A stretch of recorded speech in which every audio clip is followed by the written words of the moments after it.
बचपन में किताबों का बोझ, बचपन में किताबों का बोझ और जवानी में बहारों का बोझ, जवानी में बहारों का बोझ, बुढ़ापे में चिंताओं का बोझ और मरे तो लकड़ियों का बोझ। ध्यान रखना, बोझ ही बोझ में बूझना भूल जाते हो, सूझना भूल जाते हो, क्योंकि हम आँख होते हुए भी देख नहीं पाते हैं। आप बड़ी अच्छी नरक की बात पढ़ रहे थे तो ऐसा लग रहा था कि बस अब तो कभी नरक जाओगे ही नहीं। लेकिन कोई एक बात कह दे तो जब तक 10 सुना नहीं लोगे तब तक तुम्हें चैन नहीं पड़ेगी। 6 महीने से अधिक छोड़ 60 साल तक तुम कसाए रखने की हिम्मत रखते हो। तुम्हें इतनी हिम्मत है कि नरक का टिकट पक्का करा लेते हो। मैं भी कभी जब धर्म नहीं करती थी तो वो हम रातों को खा लेते थे 10 लक्षण में। तो लोग हमें, एक सुख सागर जी महाराज जी ब्रह्मचारी थे, हम दीक्षा के 6 महीना पहले भी सब खाते थे। घर में कोई नहीं खाता था लहसुन, लेकिन वे तो उसके बिना खाना नहीं खाते थे। और वो भैया जी ब्रह्मचारी जी थे तो मुझे मना करते थे कि तुम देखना नरक जाओगी। तो मैं कहती थी नरक में आराम रहेगा क्योंकि सारे स्वर्ग जाएंगे। मुझे पता नहीं था कि नरक में क्या होता है। तो मैं कहती थी नरक में आराम से रहेंगे ना, स्वर्गों में तो भीड़ रहेगी। ध्यान रखना, जब तक पता नहीं हो तो आनंद से आदमी, लेकिन कहते हैं कि वास्तव में जब पता हो जाए। और आप लोग आज भूख और प्यास की बात सुन रहे थे, सोच कर देखना, कभी कभी तुम लोगों का दुर्भाग्य है कि तुम्हें जीवन में भूख ही नहीं लगती। सौभाग्य मत मानना कि फ्रिज में फल सड़ रहे हैं, मिठाइयाँ सड़ रही हैं। वो दिन याद करो जब पत्तलों में बैठकर खाते थे और कोई रायता वाला आ जाए तो चेहरे पर चहक आ जाती थी। मिठाई वाला आ जाए तो पहले रसगुल्ला निपटा लेते थे कि नहीं? अब इज्जत थोड़ी ना जा रही, आनंद की बात है, इसमें भी क्या मायूस से बैठे। सच्चाई यही है कि मना के खिलाते थे, समझ गए? मना कर खिलाते थे कि एक और लो, एक तो हमारी तरफ से लो, अब तुम्हें पूछता ही कौन है। मर्जी हो खाओ, नहीं तो भूखे चले जाओ। लिफाफा जरूर दे के जाना, बस इतनी बात है। और लिफाफा के अनुसार ही तुम्हारी व्यवस्था भी वीआईपी होती है। 3-4 जगह खाना होता है, जैसा लिफाफा लाओगे वैसे ही खाना होगा। ध्यान रखना, वो दिन और थे जब हम पानी में भी बाहर ढूंढ लिया करते थे। अब है कि जूस में भी बाहर नहीं आती है।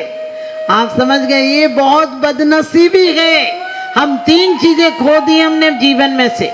सम्यक आहार खो दिया, सम्यक निद्रा खो दी और सम्यक व्यायाम खो दिया। हम बीमारी हमें परमात्मा या कर्म मरम के उदय से नहीं है, इतनी बीमारी हमको।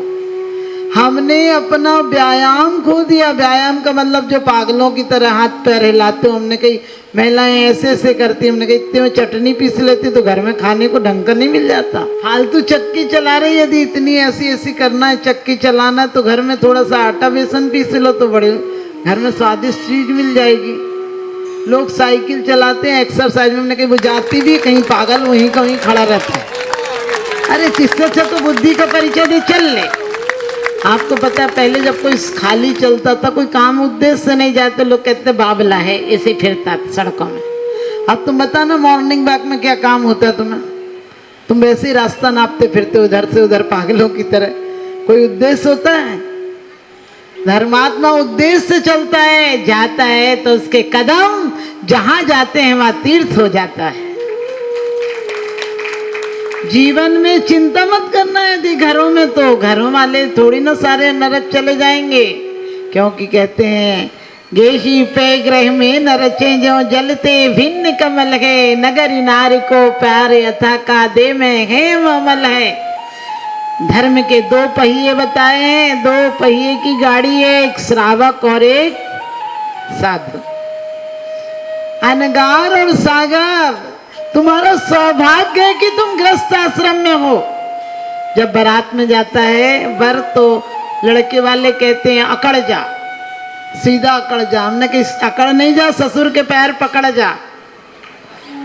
कि उसके बिना मैं ऑफिस बना सकता था, फैक्ट्री बना सकता था, मकान बना सकता था, लेकिन बिना पत्नी के घर नहीं बना सकता था। आपको पता, आप जितनी चाहे डिग्रियां लो, वकील लॉ करो, चाहे MBBS करो, चाहे कोई डिग्रियां लो, और धन कमा कमा के तुम सेठ बन जाओ, इनकी इतनी काबिलियत है कि अंगूठा टेक हो तो भी M.Tech की पत्नी कहलाती। ये डॉक्टर नहीं बन जाती बिना पढ़े लिखे। आपको कोई ये नहीं कहता घर वाला, बोले आजकल घर वाली समझ गए, घर वाली वो कहलाती है, वो मालकिन कहलाती है, क्योंकि उसके अंदर वो सिर्फ राग के लिए, भोग के लिए नहीं आती है, वो त्याग के लिए आती है। हिंदू पुराणों में, वेदों में ये कहा गया है कि तुम्हारे 10 पुत्र हो, 11वां पुत्र तुम्हारा पति हो। कभी सोचा?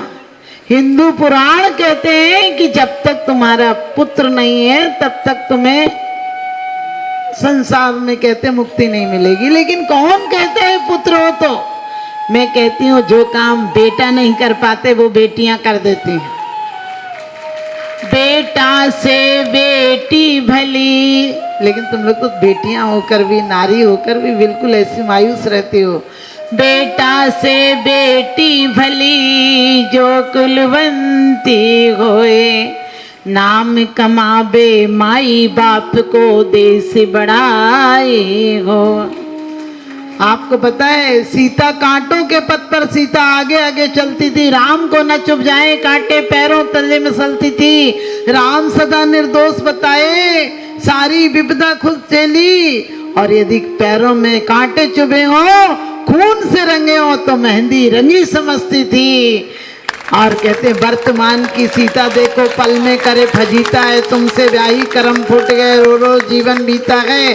और ऐसी रीता से, ऐसी सीता से तो भैया वैसे ही तू रीता गए, और तेरा पर में करे फजीता गए। और नाम रखा ले गर ये सीता, चलचित्रों की सीता है, पल में करे फजीता है। आप समझ गए? पल में फजीता कर दे वो सीता थी जिन्होंने एक अपशब्द नहीं कहा, न कैकेयी को न दशरथ ने। आपको पता है कहा था कि बेटी मैं जनक को क्या जवाब दूंगा। जब पहले विदाई होती थी तो लड़की का बाप हाथ जोड़ के कहता था कुछ गलती हो जाए तो माफ कर देना। सब लोग कहते थे गऊ है जहां बांध दोगे वहीं बंधी रहेगी, अब शेरनी है जिसको जहां बांध देगी वहीं बंधा रहेगा। क्यों? क्योंकि पहले छोटी होती थी तो जनक के लिए दशरथ ने कहा था मैं जनक को क्या जवाब दूंगा, मैं तुझे लाते टाइम एक कसम खा के आया था, उन्हें विश्वास दिला के आया था कि चिंता मत करना, मैं पलक फावड़े रखूंगा तुम्हारी बेटी को, कभी धूप की आंच नहीं आने दूंगा। और जिस समय राम जाने लगे तो उन्होंने बहुत समझाया, बेटा तू भवनों में पली है, जंगलों में क्या करेगी। और दूसरी बात समझाई कि बेटा यदि तू नहीं मानती तो कम से कम पिता के घर चली जा। उसने कहा मैं धर्म पत्नी हूँ, कायर पत्नी नहीं हूँ। आपत्ति के काल में पति के आगे आगे चल के कांटा चुनना जानती हूँ, और संपत्ति में पति के पीछे परछाई की तरह चलना जानती हूँ। और इतना ही नहीं है, सीता से किसी ने पूछा था ये तुम्हारे पीछे जा रहे ये कौन है, तो उसने कहा था जो आगे जा रहे हैं उनके बड़े भाई हैं, उनके छोटे भाई हैं। आप समझ गए कितनी मर्यादा थी। ये नहीं कहा था ये मेरे पति हैं, ये कहा था जो आगे जा रहे हैं इनके छोटे भाई हैं। हमारे यहाँ कितनी मर्यादा थी कि घर में यदि पूछना हो अपनी पत्नी के बारे में पता लगाना हो तो ननद दीदी हो, बहन हो तो कहते थे तेरी भाभी कहाँ है, माँ हो तो पूछते थे तेरी बहू कहाँ, बच्चे हैं तो तेरी माँ कहाँ है। और तेरी माँ भी नहीं कहे, इतने समझदार बच्चे होते थे हमारे, बच्चे बहुत बुद्धिमान होते थे। अब तो ये मूर्खानंद पैदा होने लगे। सच कहती हूँ, डिग्रियां कितनी भी ले लो उन्हें लोग व्यवहार नहीं आता है, वरना घर में आके सिर्फ इतना पूछ लो माँ कहाँ है तो बच्चा समझ जाता था कि अपनी माँ को नहीं मेरी माँ को पूछ रहा, बता देता था। अब पता ही नहीं चलता क्योंकि घर का लोक व्यवहार खत्म हो गया। और इतना ही नहीं, मैना के समय में जब पिता ने, मैना ने सत्य बात ही तो कही थी, मैना ने कोई गलत बात नहीं कही थी। उसने कहा था पिताजी आप अपना फर्ज करें, आपका फर्ज है, अब जिसको दे देंगे मैं उसके साथ चली जाऊंगी, आगे मेरा कर्तव्य है, मैं वो करूंगा। लेकिन अभिमानी को सत्य बात कहाँ सुनती है। परख सकती नहीं रत्नों को हर इंसान की आंखें, और दिखाई क्या उसे देगा जो ना हो ज्ञान की आंखें।